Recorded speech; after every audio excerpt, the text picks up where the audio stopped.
ನನಗೇಕೆ ಗುಡಿಗೋಪುರ ಕಟ್ಟಿ ಪೂಜಿಸುವೆ ಎಂದ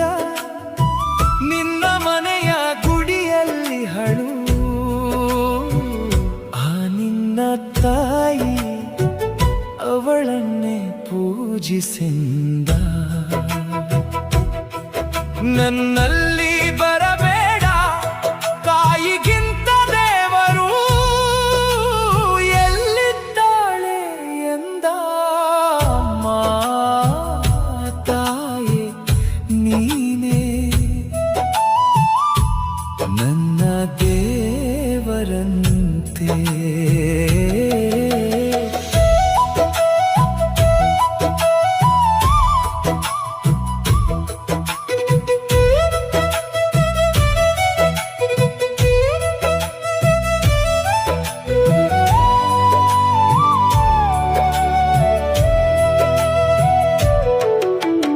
ಅವಳನ್ನು